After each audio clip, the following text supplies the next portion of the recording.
অ্যানাস কিচেনে আপনাদের সবাইকে স্বাগত। আশা করি সবাই ভালো আছেন। আজকে আমি বানাবো কম তেল মশলায় ট্যাংরা মাছের একটি সুস্বাদু রেসিপি। প্রথমে কড়াইতে 1 টেবিল স্পুন জিরে দিয়ে ভালো করে ভেজে নেব।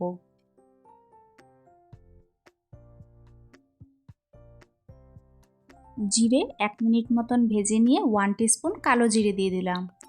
কালো জিরে দিয়ে হালকা করে ভেজে নিয়ে মিক্সি জারে পেস্ট করে নেব। আমি এখানে ট্যাংরা মাছ ও চিংড়ি মাছ মিলিয়ে 500 গ্রাম নিয়েছি।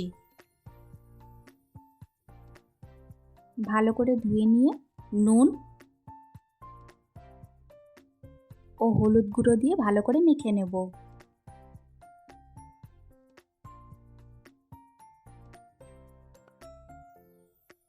প্যানে পরিমাণ মতো তেল দিয়ে দিয়েছি মাছগুলো ভাজার জন্য।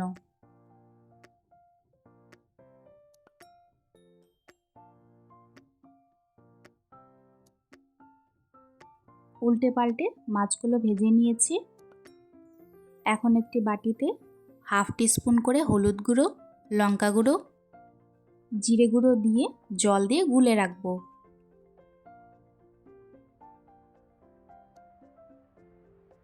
এরপর চিংড়ি মাছগুলো ভেজে নেব।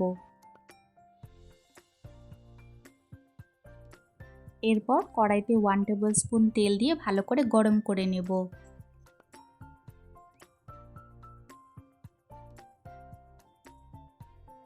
সামান্য জিরে ও কালো জিরে দিয়ে দিব।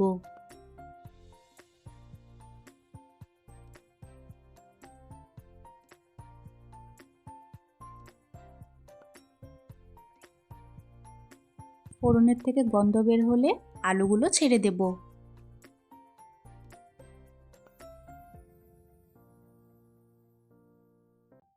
স্বাদ মতো নুন দিয়ে দিলাম।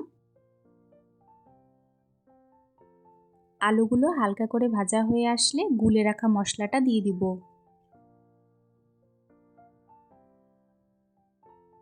মশলা দিয়ে ভালো করে কষিয়ে নিব তেল ছাড়া অবধি।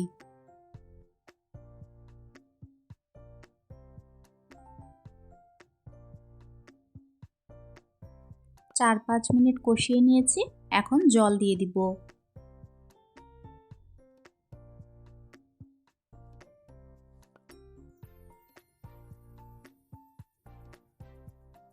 ঝোল ফুটে আসলে ভেজে রাখা মাছগুলো ছেড়ে দেব।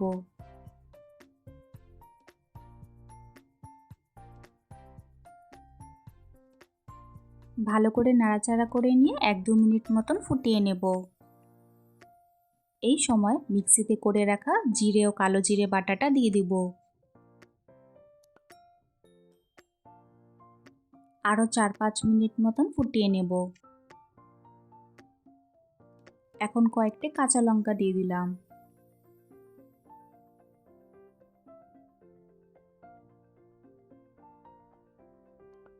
ব্যাস তৈরি হয়ে গেল আমাদের আজকের রেসিপি, খুবই টেস্টি ট্যাংরা চিংড়ির ঝোল।